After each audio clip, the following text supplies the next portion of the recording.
নমস্কাৰ ধুনিয়া ইলছ আপোনালোকৰ বাবে এখন হৈছে পদ্মিনী কটনৰ ব্লেকত গেৰো সিঙ্গেল চাদৰ হ'ব গেৰো কৰি খুবেই ধুনিয়াকৈ বনাই দিয়া হৈছে এটো থাকিব গেৰোটো এই সিঙ্গেল চাদৰখন আপোনালোকে লব পাৰিব 1550 रुपीस আৰু এখনো পদ্মিনী কটনৰ গেৰো সিঙ্গেল চাদৰ হ'ব খুবেই ধুনিয়াকৈ বনাই দিয়া হৈছে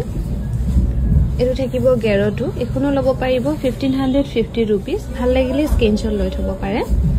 এখনো পদ্মিনী কটনৰ ব্লেকত হ'ব গেৰো সিঙ্গেল চাদৰ খুবেই ধুনিয়াকৈ বনাই দিয়া হৈছে এটো থাকিব গেৰোটো এখনো লব পাৰিব 1550 रुपीस ধুনিয়াকৈ লব পাৰিব এখন হৈছে সেমি নুনি গেৰো সিঙ্গেল চাদৰ হ'ব গেৰো কৰি ধুনিয়াকৈ বনাই দিয়া হৈছে এই সেমি নুনি সিঙ্গেল চাদৰখন এটো থাকিব গেৰোটো এখনো লব পাৰিব 1680 रुपीस ধুনিয়াকৈ লব পাৰিব এখনো খুবেই ধুনিয়া হ'ব ৰানী পিংক কালাৰ পাৰি কৰি ধুনিয়াকৈ বনাই দিয়া হৈছে সেমি নুনি গেৰো সিঙ্গেল চাদৰ হ'ব গেৰোটো ৰেড আৰু ব্লেকত কৰা হৈছে এখন লব পাৰিব 1680 रुपीस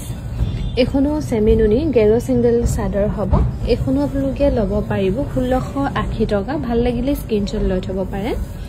এখনো পিংক কালাৰ পাৰি কৰি ধুনিয়াকৈ বনাই দিয়া হৈছে সেমি নুনি গেৰো সিঙ্গেল চাদৰ ইয়াৰ গেৰোটো ৰেড আৰু ব্লেকত খুব ধুনিয়াকৈ কৰি দিয়া হৈছে 1680 টকাত লব পাৰিব ভাল লাগিলে স্ক্ৰিনশ্বট লৈ থব পাৰে